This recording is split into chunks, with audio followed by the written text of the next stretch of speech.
رمضان کی سب سے بڑی تیاری کیا ہے کہ اپنے دلوں کو صاف کر لو پہلے سے، کہ جس دل میں نفرت ہو، بغض ہو، کسی کے لیے غصہ ہو، کسی کے لیے کیا کیا جذبے ہوں، دل صاف کرنا۔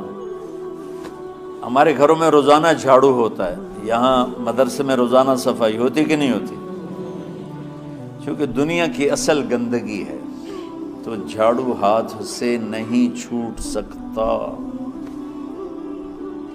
حرم شریف میں دیکھا کیسے چاروں طرف خدام پھر رہے ہوتے ہیں برش لے کر، تو دل پہ غبار ایسے آتا ہے جیسے صحن میں غبار آتا ہے، دل پہ گندگی ایسے آتی ہے جیسے صحن میں آتی ہے۔ تو ہم نے نظام بنایا ہوا ہے، لوگ مقرر ہیں وہ روزانہ جھاڑو دیتے ہیں۔ تمہارا دل ایک آنگن ہے، ایک صحن ہے، اس میں بغض، نفرت، حسد، پتہ نہیں کیا کیا گندگیاں آئیں گی اور آتی رہیں گی۔ بچوں ایک کام کرو، جھاڑو پکڑ لو، صاف کرو۔ یا اللہ معاملہ تجھ سے کرنا ہے، لوگوں سے نہیں۔ کسی نے برا کہا، کسی نے غیبت کی، کسی نے گالی دی، کسی نے دھکا دیا، کسی نے حق مارا، کسی نے کچھ کیا، یا اللہ تیرے سپرد میں نے اپنے دل کو سب سے صاف کیا، میں نے اپنے دل کو سب سے صاف کیا۔ یہ اتنی بڑی عبادت ہے کہ بڑے بڑے نفلوں والے، تہجد والے، حج عمرے روزے والے تمہیں نہیں پکڑ سکیں، کیونکہ اس کا کرنے والا دنیا میں کوئی نہیں۔ نفل پڑھنے والے تو بے شمار ہیں، عمرے کرنے والے بے شمار ہیں، علماء بے شمار ہیں، حاجی بے شمار ہیں، سخاوت کرنے والے بے شمار ہیں، لیکن اس ٹکڑے کو صاف کرنے والا لاکھوں میں ایک بھی نہیں۔ مشکل کام، آپ یہ سیکھ لیں، صاف کرو، صاف کرو، صاف کرو۔ یہ رمضان کی سب سے بڑی تیاری اور علم کو حاصل کرنے کی سب سے بڑی چابی ہے کہ اپنے دل کو کھلا کر لو۔ کوئی چیز خالی ہوگی تو کچھ آئے گا۔ جس دل میں بغض بھرا ہو، نفرت بھری ہو، حسد بھرا ہو، کینہ بھرا ہو، اس میں خاک آئے گا، اس میں تو علم کی ایک کرن بھی نہیں آئے گی۔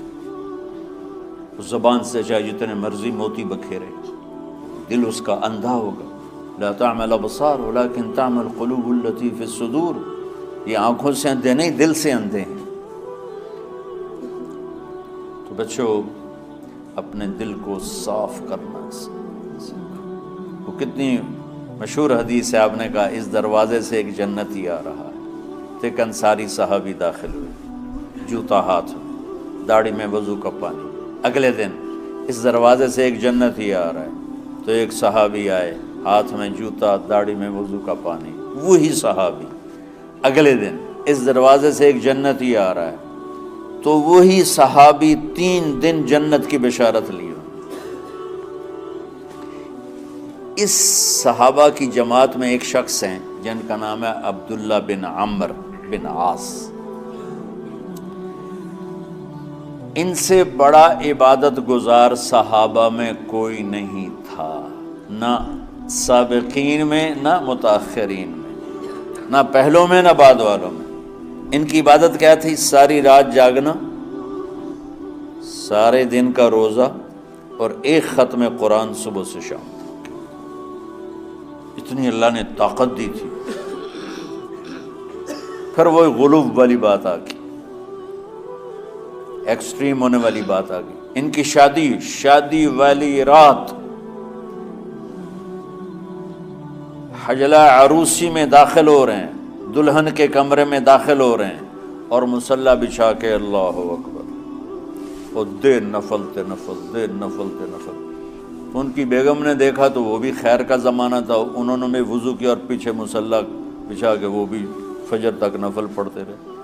صبح ہوئی تو حضرت عمرو بن عاص رضی اللہ عنہ نے پوچھا، بیٹی رات کیسی گزری؟ کہا جی ماشاءاللہ آپ کے بیٹے تو بڑے عبادت گزار ہیں، ساری رات نفلوں میں ہی گزری۔ تو وہ ان کو شکایت کر دی۔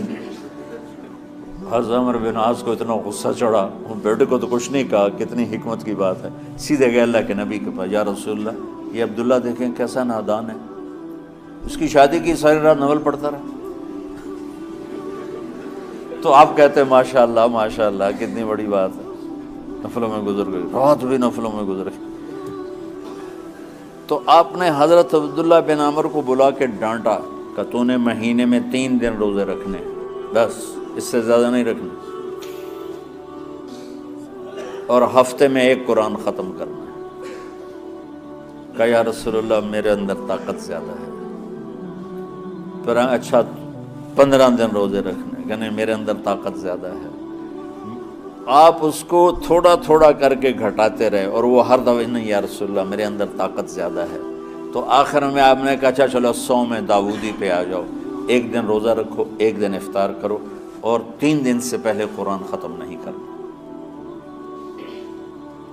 تو آپ نے اس کو پیچھے کیا۔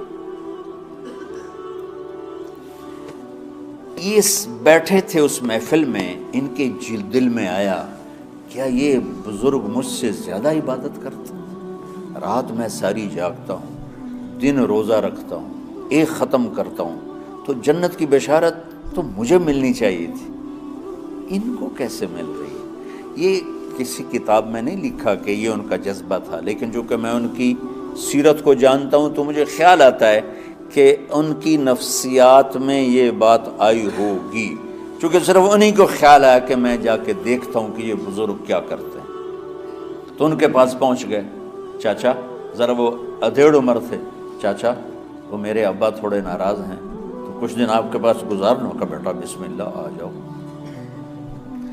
اب رات ہوتے ہی عشاء کی نماز پڑھ کے انہوں نے جلدی سے چادر اوپر لی اور یوں سراغ کر کے ان چاچے کو دیکھنے لگے ایسے کہ اب یہ کیا ساری رات سجدہ کرے گا، اور ساری رات روتے روتے روتے روتے مصلی گیلا ہو جائے گا، یا ساری رات رکوع کرے گا، ساری رات قیام کرے گا، ساری رات قرآن پڑھے گا، اس تصور سے یوں دیکھ رہے۔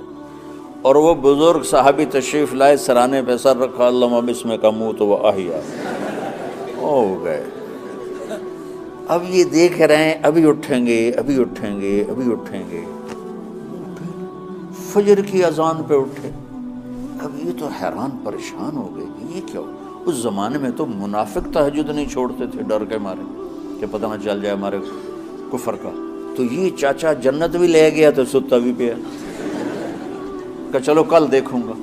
اگلی رات پھر چادر سر پہ کر کے اور یوں سوراخ کر کے لیٹے ہوئے اور دیکھ رہے۔ چاچا پھر تشریف لے اور سرانے پہ سر رکھا، اللہم بسمک اموت و احیا، ہو گئے۔ فجر کی اذان پہ اٹھے، یہ اور پریشان ہو گئے کہ میرا نبی کا فرمان تو سچا ہے، اس میں تو شک بھی کفر ہے، لیکن عمل کیا ہے جس پر اس کو جنت کی بشارت ملی؟ 2 رکعت نفل بھی نہیں۔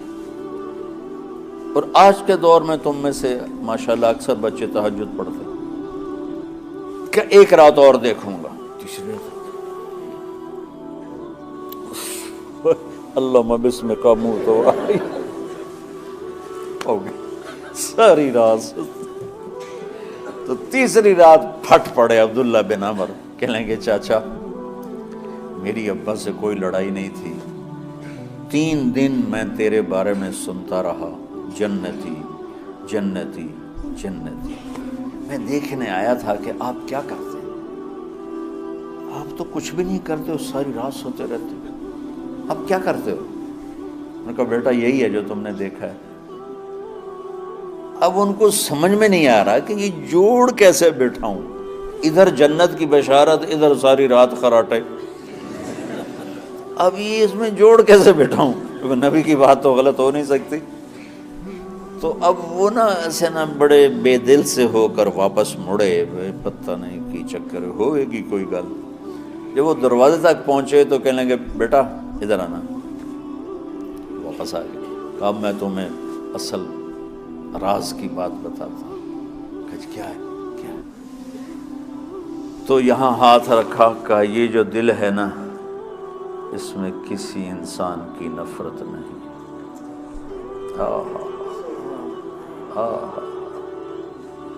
اور جب اللہ کسی کو رزق دیتا ہے، عزت دیتا ہے، مجھے کبھی حسد نہیں ہوا، مجھے خوشی ہوتی۔ تو عبداللہ بن عمر نے کہنا تھا ہاں یہ بات ہے، نہیں، انہوں نے کہا ہاذا ہوا، اچھل کے کہنے لگے ہاذا ہوا، ہاں ہاں ہاں ہاں یہی ہے یہی ہے یہی ہے۔ پھر کہنے کہ چاچا پر یہ میرے بس کا نہیں ہے، کون کرے گا یہ؟ اتنے بڑے آدمی ہو کر کہہ رہے ہیں کہ یہ میرے بس کا نہیں۔ تو بچوں، دنیا میں جنتی بننا ہے اور علم اللہ سے لینا ہے تو اسے صاف کر دو،